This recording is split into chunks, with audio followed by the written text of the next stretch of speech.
I love it because now you are getting, like, when people fantasy book they're like dream matches, they're putting you in singles and tag conversations. And like this weekend, I had mentioned to you, we're doing our first Fightful Awards. The first 2 in-ring names that got nominated were Speedball Mike Bailey, Dax Harwood. That's pretty cool. And then I saw this match was booked. I was like, that is incredible, and that's a brilliant thing for them to be like the 2 like most standout singles guys this year that made everybody go, damn. And you're in the ring with him. How do you approach a guy like Mike Bailey compared to who you're facing this week, Wednesday, Bryan Danielson? Completely different styles. Yeah.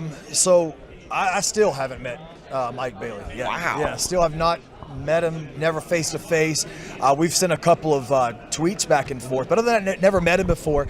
And I remember I tweeted out a while ago that I might be doing a singles match. Who do the fans want to see me as? Who would be interesting for Dax Harwood to face? And more often than not, it was Mike Bailey.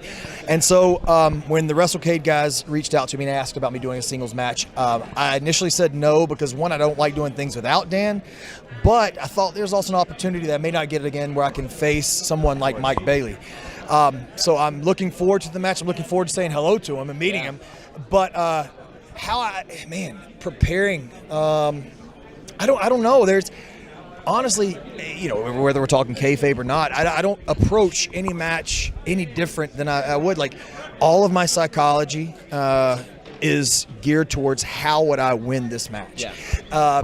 And then on top of that, you got to incorporate, well, you don't have to, but I like to incorporate emotion and how I'm going to emote and a reaction from the crowd.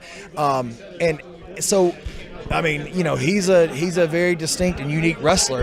And so obviously I'm going to have to work to that or work against that, which is completely different than Bryan Danielson. But how I approach the match is no different than how I would approach Wednesday's match with Bryan Danielson, or how I approached Will Ospreay or Adam Cole or even Cash. One of my favorite things when I watch a wrestler for the first time, and it'll kind of determine if I like them or not, what do they do when a person's back is on the mat? Do they go for a move or do they pin them? Because that's the point of the match. And I always see that with, like, you and Cash. Like, everything you do, it looks like you're trying to beat them in a fight. Dude, it's so funny you say that. The match we just had with Top Flight that aired yesterday, I dropped a leg on Darius Martin, and I bent down to pick him up, and I pulled his head off the mat, and I was like, fuck no. Like, no.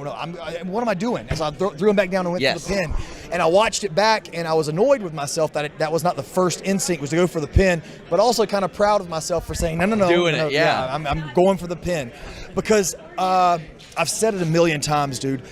No one, well, I don't want to say no one, but not very many people know what a drop kick feels like, or know what a 450 feels like, or a Hurricane Rana, or even a body slam or a snap mare. They don't know what that stuff feels like, but they know what anger feels like, and frustration, and adulation, and like and being proud, and like, so like if you're trying to win and you do win, you're proud of yourself. Yeah, absolutely. And so they get that, they understand that, and they try to win at life, they try to win at work, they try to win every day. So they understand that. So if I would have dropped a leg and then ran to the top rope and did a fucking 450 or whatever, they would have reacted to it, but they were reacting to the move and not to what I'm trying to pull out of them, if that makes sense.